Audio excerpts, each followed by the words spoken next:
أعوذ بالله من الشيطان الرجيم. بسم الله الرحمن الرحيم. وَلَقَدْ أَرْسَلْنَا مُوسَى بِآيَاتِنَا وَسُلْطَانٍ مُبِينٍ إِلَى فِرْعَوْنَ وَمَلَئِهِ فَاتَّبَعُوا أَمْرَ فِرْعَوْنَ وَمَا أَمْرُ فِرْعَوْنَ بِرَشِيدٍ يَقْدُمُ قَوْمَهُ يَوْمَ الْقِيَامَةِ فَأَوْرَدَهُمُ النَّارَ وَبِئْسَ الْوِرْدُ الْمَوْرُودُ وَأُتْبِعُوا فِي هَذِهِ لَعْنَةً وَيَوْمَ الْقِيَامَةِ بِئْسَ الرِّفْدُ الْمَرْفُودُ ذَلِكَ مِنْ أَنْبَاءِ الْقُرَى نَقُصُّهُ عَلَيْكَ مِنْهَا قَائِمٌ وَحَصِيدٌ وَمَا ظَلَمْنَاهُمْ وَلَكِنْ ظَلَمُوا أَنفُسَهُمْ فَمَا أَغْنَتْ عَنْهُمْ آلِهَتُهُمُ الَّتِي يَدْعُونَ مِنْ دُونِ اللَّهِ مِنْ شَيْءٍ لَمَّا جَاءَ أَمْرُ رَبِّكَ وَمَا زَادُوهُمْ غَيْرَ تَتْبِيبٍ وَكَذَلِكَ أَخْذُ رَبِّكَ إِذَا أَخَذَ الْقُرَى وَهِيَ ظَالِمَةٌ إِنَّ أَخْذَهُ أَلِيمٌ شَدِيدٌ صدق اللہ مولانا العظیم۔ عزیزان گرامی، سورہ ہود کا 9واں رکوع شروع ہوا ہے۔ آیات کا پہلے ترجمہ میں کر لیتا ہوں۔ سبحان اللہ، کیا کہنے قرآن پاک کے عجیب چیزیں قرآن پاک نے بیان کی ہیں، اور قرآن پاک کو مطالعہ کرنے والا اور اس کو سمجھنے والا آدمی کبھی بھی گمراہ نہیں ہو سکتا۔ یہ قرآن پاک نے خود چیلنج کیا ہے، اور ہمارے لیے ایک درس عبرت ہے کہ ہم قرآن پاک کو سمجھتے ہی نہیں ہیں، نہ کبھی اس کو سمجھنے کی کوشش کرتے ہیں، نہ اس کا مطالعہ کرتے ہیں۔ اللہ تعالیٰ فرماتے ہیں، ہم نے بھیجا موسیٰ علیہ السلام کو اپنی نشانیوں کے ساتھ اور واضح دلیلوں کے ساتھ فرعون اور اس کی جماعت کی طرف، لیکن ان لوگوں نے فرعون کے حکم کو مانا، اور فرعون کی حکومت کوئی زیادہ سیدھی نہیں تھی۔ آگے ہوگا اپنی قوم کے قیامت کے دن، اور ان کو سب کو لے آئے گا جہنم کے گھاٹ پر، اور یہ گھاٹ بہت ہی برا گھاٹ ہے، اور اس دنیا میں بھی ان پر لعنتیں برستی رہتی ہیں، اور قیامت کے دن بھی بہت برا ٹھکانہ ہے۔ اور یہ بستیوں کے واقعات ہیں، ہم آپ کو سنا رہے ہیں۔ کچھ ان میں سے بستیاں کھڑی ہوئی ہیں، اور کچھ تو بالکل ختم ہو گئیں۔ ہم نے ان پر کوئی ظلم نہیں کیا، لیکن انہوں نے اپنے آپ پر ظلم کیا۔ پھر انہیں کوئی فائدہ نہیں دے سکے ان کے وہ معبود جنہیں وہ اللہ کے سوا پکارتے تھے، کوئی بھی فائدہ نہیں دے سکے جب اللہ کا حکم آیا، اور ان معبودوں نے انہیں نقصان کے علاوہ کچھ بھی نہیں دیا۔ سبحان اللہ۔ سورہ ہود میں حضرت نوح علیہ السلام کے واقعات سے ابتدا ہوئی تھی، اور یہ آخری امتوں کے اعتبار سے، تباہی کے اعتبار سے جو امت آئی ہے فرعونی، ان کا تذکرہ یہاں آیا ہے آخر میں۔ آگے بھی بہت ساری چیزیں ہیں، لیکن واقعات کی ترتیب کے اعتبار سے فرعین مصر اور موسیٰ علیہ السلام کے فرعون کا خصوصی طور پر یہاں تذکرہ ہے۔ یہ بتاتا چلوں، پہلے بھی کئی دفعہ تذکرہ ہو چکا ہے کہ فرعون مصر کے بادشاہ کو کہا جاتا ہے، نام نہیں ہے، ہر بادشاہ کو فرعون کہا جاتا ہے۔ عیسیٰ علیہ السلام کی بعثت سے کوئی 3500 سال پہلے ان کی حکومت شروع ہوتی ہے فرعونوں کی، اور عیسیٰ علیہ السلام سے کوئی 1500 سال پہلے آخری ان کا جو فرعون ہے وہ اسکندر ذوالقرنین کے ہاتھوں فتح ہوتا ہے۔ اس درمیان میں 30 کے قریب فرعون حکومت کرتے ہیں اور آتے جاتے ہیں۔ موسیٰ علیہ السلام کا فرعون کون سا تھا؟ یوسف علیہ السلام کے زمانے میں بھی فرعون تھا، یہ بھی یاد رکھیں، جس کو عزیز مصر کہا جاتا ہے نا، وہ اصل میں فرعون تھا۔ مصر کے ہر بادشاہ کو فرعون کہا جاتا ہے۔ تو قرآن مجید نے 2 فرعونوں کا تذکرہ کیا ہے، ایک وہ جس نے مصر میں حضرت یوسف علیہ السلام کو خریدا تھا، جس کے گھر میں حضرت یوسف علیہ السلام پلے بڑھے، دوسرا وہ فرعون جس کے گھر میں موسیٰ علیہ السلام پلے بڑھے ہیں۔ ان 2 فرعونوں کا تذکرہ قرآن پاک نے کیا ہے۔ ان کے نام مورخین نے مختلف لکھے ہیں، کوئی خاص واضح نام ان کا نہیں ملتا، مختلف روایات آتی ہیں۔ تقریباً 30 خاندان ان کے مصر پر حکمران رہے ہیں۔ یہاں تذکرہ موسیٰ علیہ السلام کے فرعون کا ہے۔ اللہ تعالیٰ فرماتے ہیں، ہم نے موسیٰ کو بھیجا اپنی نشانیاں اور واضح دلیل دے کر فرعون اور اس کی جماعت کی طرف۔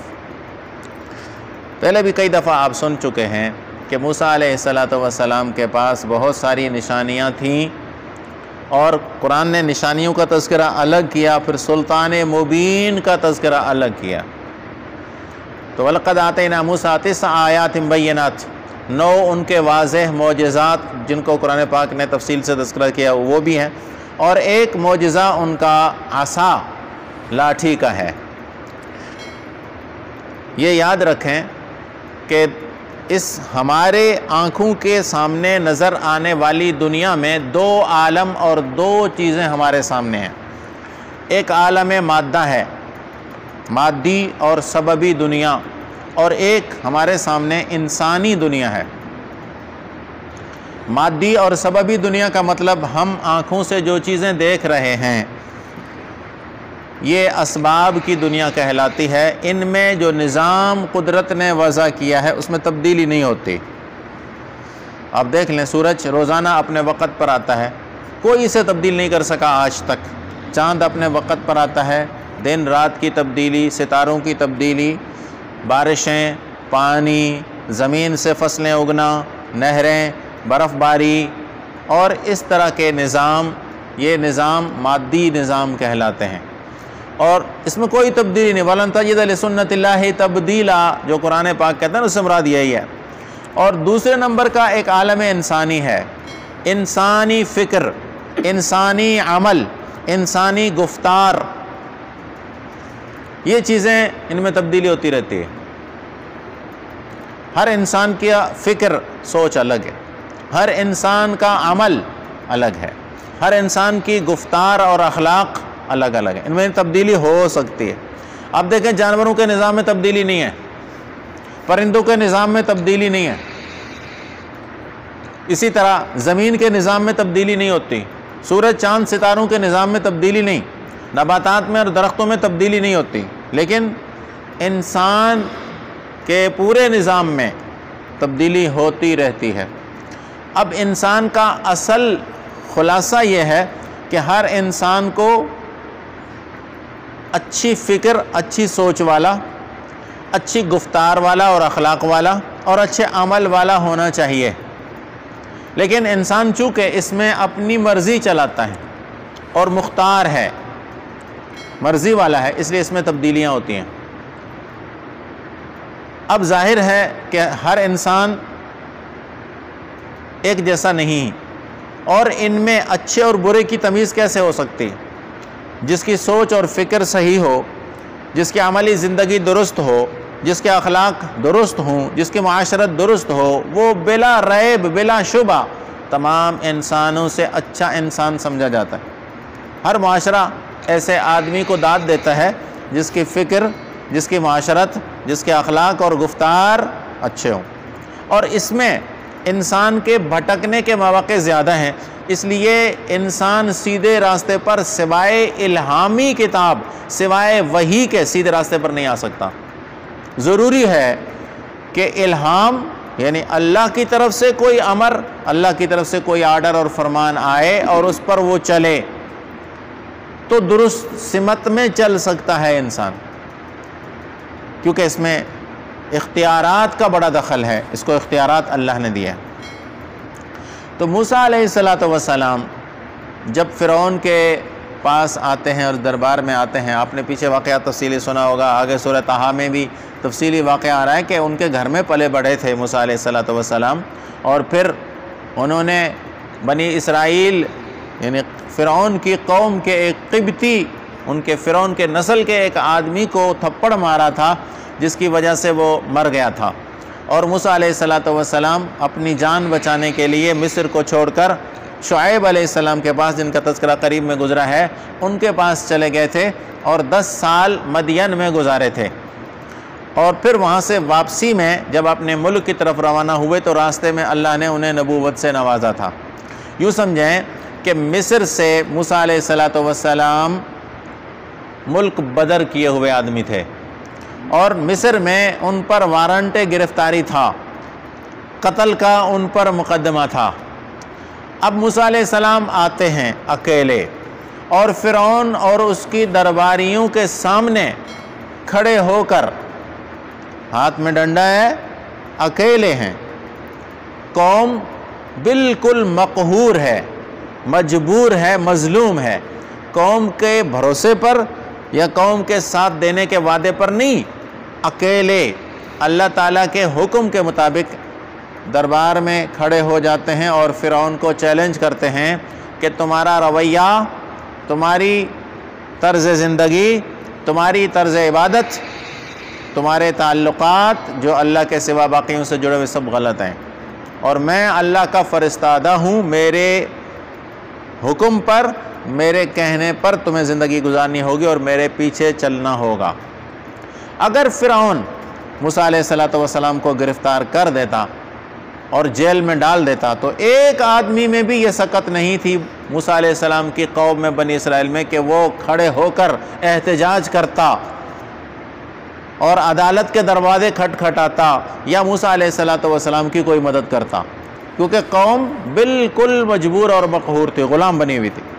کسی میں یہ طاقت نہیں تھی کہ وہ فرعون کے خلاف موسیٰ علیہ السلام کی حمایت میں کھڑا ہوتا، لیکن اس کے باوجود فرعون سوائے اس کے کچھ نہ کہہ سکا کہ یہ تو جادوگر ہے، یہ جادوگر ہے۔ انسانی، میں نے ابھی عرض کیا کہ انسانی رشد و ہدایت کے لیے الہامی اور آسمانی کتاب ہونا ضروری ہے، اور اللہ تعالیٰ جب وہ کتاب بھیجتے ہیں، جب حکم بھیجتے ہیں، تو اس کے ساتھ ساتھ ایسی چیزیں بھی اس شخصیت کے ساتھ ہوا کرتی ہیں جن کو دنیا کی عقلیں نہیں سمجھ سکتی، اور عقلیں مجبور ہو جاتی ہیں ماننے کے لیے، اسے معجزہ کہا جاتا ہے۔ وہ ہوتا ہے معجزہ کہ جس کو فرعون جادو کہتا ہے، ان ھذا الا ساحر مبین۔ جب موسیٰ علیہ السلام کے معجزات کو فرعون، مصر کے جادوگر بڑے بڑے جب آ کر دیکھتے ہیں تو وہ سجدے میں گر جاتے ہیں، وہ مان لیتے ہیں، لیکن فرعون یہی کہتا ہے کہ نہیں، یہ تو جادوگر ہے۔ اور تورات میں لکھا ہوا ہے کہ موسیٰ علیہ السلام جب بھی کوئی معجزہ فرعون کو دکھاتے تو فرعون کے دل پر اس کا ذرا برابر بھی اثر نہ ہوتا، بلکہ طغیانی اور سرکشی میں اور بڑھ جاتا۔ اس کے پاس اور کوئی ہیلہ تھا نہیں مقابلے کا، سوائے اس کے کہ وہ یہی کہتا رہا کہ یہ جادوگر ہے۔ نبی کریم صلی اللہ علیہ وسلم نے ابو جہل کے بارے میں فرمایا تھا کہ اس امت کا فرعون ابو جہل ہے۔ موسیٰ علیہ السلام کا فرعون سب سے زیادہ کٹھور دل تھا کہ اتنے بڑے معجزات دیکھنے کے باوجود، دیکھیں جادوگر خود جس تعلیم کو جانتا تھا وہ سجدے میں گر گیا، اس نے مان لیا کہ موسیٰ علیہ السلام کے پاس جو چیز ہے وہ ہمارے پاس نہیں، اس کے پاس کوئی قدرتی اور پیچھے سے کوئی بڑی طاقت اس کے ساتھ جڑی ہوئی۔ ان کی دربار میں کھڑے ہو کر فرعون کو چیلنج کرنا، یہ بھی ایک بہت بڑی دلیل ہے کہ اکیلے ذات، اپنی قوم اور برادری کی بھی کوئی معاونت نہیں ہے، اس کے باوجود اکیلے کھڑے ہو کر درباریوں کے ساتھ بھری ہوئی دربار میں کھڑے ہو کر اعلان کرتے ہیں، اکیلے سر۔ یہ کوئی معمولی بات نہیں ہے، جادوگر تو سمجھ گئے، لیکن فرعون کے دل پر ذرا برابر بھی اثر اس بات کا نہیں ہوا۔ کٹھور دل تھا، پتھر دل تھا کہ اللہ نے ہر انسان کے دل میں دین ہدایت کے قبول کرنے کی صلاحیت رکھی ہوئی ہے، لیکن اس نے اس صلاحیت کو بروئے کار نہیں لایا اور سختی میں بڑھتا گیا۔ اللہ فرماتے ہیں ہم نے موسیٰ علیہ السلام کو واضح دلیل اور سلطان مبین، جس کے بارے میں مفسرین نے لکھا ہے کہ ید بیضا اور عصا جو تھا یہ معجزہ قاہرہ تھا۔ موسیٰ علیہ السلام کے اور بھی معجزات ہیں، لیکن لاٹھی کا جو معجزہ تھا وہ معجزہ قاہرہ، قاہر یعنی ہر قسم کا غلبہ، کہ وہ معجزہ دیکھنے کے بعد کسی میں جرأت نہیں ہوتی تھی کہ انکار کر سکے۔ دیکھیں نا، خود جادوگر گر گئے سجدے میں، جادوگر مان گئے۔ وہ معجزہ قاہرہ ہم نے دیا موسیٰ علیہ السلام کو اور بھیجا ان کی طرف۔ یہ میں بتا رہا ہوں کہ انبیاء اور بستیوں کے بربادی کے واقعات میں سے یہ آخری واقعہ ہے، کیونکہ عیسیٰ علیہ السلام کی پیدائش سے 1500 سال قبل یہ فرعون ختم ہو جاتے ہیں، اور اس کے بعد کوئی آنے والی قومیں دنیا میں جو آئی ہیں انبیاء کرام، ان کی بستیاں برباد نہیں ہوئیں. بربادی کے اعتبار سے یہ آخری قوم ہے. جو پوری قوم ملیا میٹ کر دی گئی. مصر تو باقی رہا، لیکن مصر کے حکمران اور مصر کی فوجیں برباد کر دی گئیں. اللہ نے یہ فرمایا کہ کچھ بستیاں کھڑی ہوئی ہیں، بستیوں والے چلے گئے، اور کچھ بستیاں بھی گئیں اور بستیوں والے بھی گئے، ان کے نشانات ہی مٹا دیے گئے. تو یہ ان میں سے آخری واقعہ ہے. اچھا، اب آگے کیا فرما رہے ہیں اللہ کہ فَاتَّبَعُوا أَمْرَ فِرْعَوْنَ، کہ ان لوگوں نے فرعون کی بات اور فرعون کے حکم کو مانا، اور فرعون کا حکم کوئی سیدھا نہیں تھا. عجیب قرآن پاک کا انداز سمجھنے کا. آج وقت میرے پاس اتنا زیادہ نہیں، میں تفصیل میں نہیں جاتا، مختصراً بتاتا ہوں. دیکھیں، فرعون یقیناً گمراہ تھا اور اعلیٰ درجے کا گمراہ تھا، کوئی کمی نہیں تھی اس کے گمراہ ہونے میں. لیکن اللہ نے یہاں کیا فرمایا، ذرا غور سے دیکھیے. قرآن کہتا ہے کہ فَاتَّبَعُوا أَمْرَ فِرْعَوْنَ، کہ انہوں نے فرعون کے حکومت کو مانا. وَمَا أَمْرُ فِرْعَوْنَ بِرَشِيدٍ، فرعون کی حکومت کوئی سیدھی حکومت نہیں تھی. ہاں مسلمانوں ذرا سوچو، اللہ نے یہاں فرعون کو گمراہ نہیں کہا ہے، فرعون کی حکومت کو گمراہ کہا ہے. اللہ نے یہ نہیں فرمایا کہ فرعون بھٹکا ہوا تھا. اللہ فرماتے ہیں کہ ماننے والوں نے حکومت فرعون کو مانا اور حکومت فرعون غلط تھی، جس سے معلوم ہوتا ہے کہ اصل طاقت حکومت کی ہے، اور اصل درستگی جو قرآن کو مطلوب ہے وہ حکومت کی درست یا بندگی نہیں. حاکم کتنا ہی بڑا ایماندار ہو، حاکم کتنا ہی بڑا تہجد گزار ہو، لیکن اگر حکومت گمراہ ہے، اگر اس کی حکومت گمراہی کے راستوں پر چلنے والی ہے، تو اس کی بات کو ماننے والا بھی گمراہ ہے، وہ سیدھا نہیں کہلائے گا کچھ بھی ہو جائے.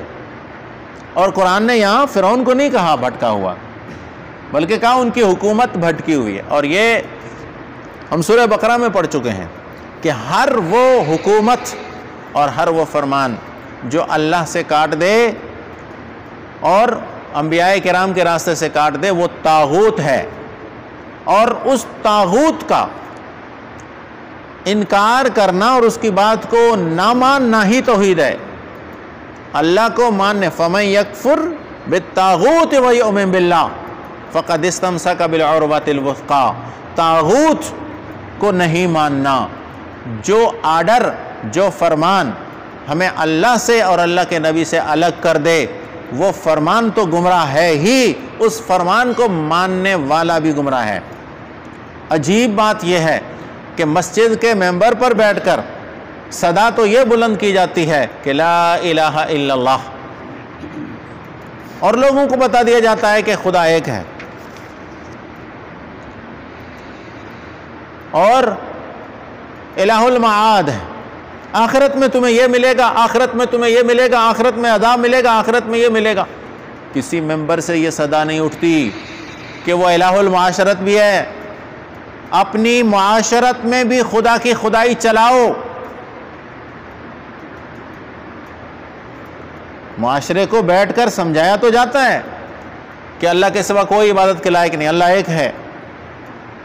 اب معاشرہ آخرت کے بھروسے پر، عوام ہمارے آخرت کے بھروسے پر نہیں بیٹھ جاتے، بلکہ انہیں معاشرت کے لیے کچھ چاہیے تو کوئی فقیروں کے پیچھے چل پڑتا ہے، کوئی پیروں کے پیچھے چل پڑتا ہے، کوئی نیازیں بانٹنے لگتا ہے، کوئی 11ویں بانٹنے لگتا ہے کہ اسے اپنی معاشرت درست کرنی، اسے دنیا میں رہ کر کھانے پینے کے لیے کچھ چاہیے. اور یہ بھی یاد رکھیں کہ خدا کے در کو چھوڑ کر غیروں کے در پر جانے والے صرف دنیاوی مفادات کے لیے جاتے ہیں، آخرت کے مفادات کے لیے کوئی نہیں جاتا. یہ یاد رکھیں، اصول میرا نوٹ کر لیں. خدا کے دروں کو چھوڑ کر دوسروں کے دروں پر جانے والے صرف دنیاوی مفاد، دنیاوی اغراض کے لیے جاتے ہیں. اپنی آخرت درست کرنے کے لیے کوئی کسی پیر، فقیر، قلندر اور غریب نواز اور اسی طرح کہ کسی دروازے پر نہیں جاتا. وہ جاتا ہے تو اپنی دنیا درست کرنے کے لیے جاتا ہے. میری دکان چل جائے، بیماری گھر سے ختم ہو جائے، مجھے بیٹا ہو جائے، میرا بھائی واپس آ جائے، میرا بیٹا گم ہو گیا واپس آ جائے، اس لیے ماتھا جا کر ٹیکتا ہے۔ اسی لیے بھیڑیں اور بکرے اور دمبے اور کٹے اور گائے کے بچھڑے ان کے نام اور ان کے نیاز کے طور پر دیتا ہے۔ یہ دنیاوی مفادات حاصل کرنے کے لیے دیتا ہے، آخرت کے لیے نہیں کہ میری آخرت میں بخشش ہو جائے گی، نہیں۔ اصل قصور ہمارا ہے کہ ہمارا ممبر ہمیں یہ نہیں سمجھاتا کہ خدا سے ہر قسم کا تعلق جوڑے رکھنا ہے۔ جس طرح تم نے عبادت کا تعلق جوڑا ہوا ہے، نیاز مندی کا تعلق خدا سے جوڑا ہوا ہے، اس طرح ہر قسم کے تعلقات تمہارے معاشرت کے ہوں، اخلاقیات کے ہوں، دعا مانگنا ہو یا کوئی صدقہ دینا ہو، یہ تمام کے تمام تعلقات تمہارے صرف اور صرف اس رب کی ذات کے ساتھ ہونے چاہیے جس نے تمہیں پیدا کر کے دنیا میں بھیجا ہے، جس نے انبیاء کرام بھیجے، جس نے کتابیں بھیجیں، جس نے تمہاری ہدایت کا مکمل سامان کیا۔ اگلی آیت میں اللہ فرمایا ہم نے کوئی زیادتی نہیں کی ان کے ساتھ، ہم نے انہیں آنکھیں دیں، ہم نے انہیں کان دیے، ہم نے سوچنے کے لیے دل و دماغ دیا، لیکن انہوں نے اس کو استعمال ہی نہیں کیا۔ تو یہ ہماری طرف سے زیادتی نہیں ہوئی، ہم نے جن بستیوں کو صفحہ ہستی سے مٹایا ہماری کوئی زیادتی نہیں تھی۔ کیوں نہیں تھی؟ کہ ہم نے ان کو سوچنے سمجھنے کے تمام آلات دے دیے تھے، آنکھیں دیں، کان دیے، دماغ دیا، دل دیا، عقل دی، اور ساتھ میں الہامی کتابیں بھی بھیجیں۔ اب بھی اگر کوئی راستے پر نہیں آتا تو وہ اس کی مرضی ہے اور اس نے اپنے اوپر ظلم کیا، ہم نے نہیں کیا۔ بہرحال اللہ فرماتے ہیں کہ قیامت کے دن یہ ان کا پیشوا ہوگا، فرعون اپنی قوم کا پیشوا، اور ان کو سیدھا جہنم کی طرف لے جائے گا۔ معلوم ہوتا ہے کہ معاشرت میں، طرز زندگی میں اور حکومت میں جو جس کا متبع ہوتا ہے، قیامت جس کو اپنا مقتدا اور بڑا بنا لیتا ہے، قیامت میں بھی وہی اس کا بڑا ہوگا۔ اور پھر ایسے گمراہوں کے بارے میں قرآن صاف کہتا ہے کہ ان کو جہنم کے دروازے پر لے جائیں گے۔ اور پھر یہ بھی فرمایا کہ دنیا میں بھی ان پر لعنت برستی رہے گی اور آخرت میں بھی۔ ایسے لوگ دنیا میں بھی اللہ کی رحمت سے دور اور آخرت میں بھی اللہ کی رحمت سے دور ہوں گے۔ اور پھر اگلی آیت میں فرمایا کہ یہی واقعات ہیں، ہم آپ کو سناتے ہیں۔ کچھ بستیاں ان میں سے تو کھڑی ہوئی ہیں اور کچھ بستیاں تو بالکل کھیت کی طرح ختم ہو گئی۔ جیسے کھیت پک جاتی ہے نا تو اس کو کاٹ دیا جاتا ہے، تو کچھ بستیاں تو کٹی ہوئی کھیتوں کی طرح دنیا کے صفحے سے بھی مٹ گئیں، ان کے نام و نشان بھی نہیں ہیں۔ اور کچھ بستیاں تو آباد ہیں لیکن ان بستیوں والے اس دنیا سے چلے گئے۔ اللہ تعالیٰ ہمیں سمجھ عطا فرمائے۔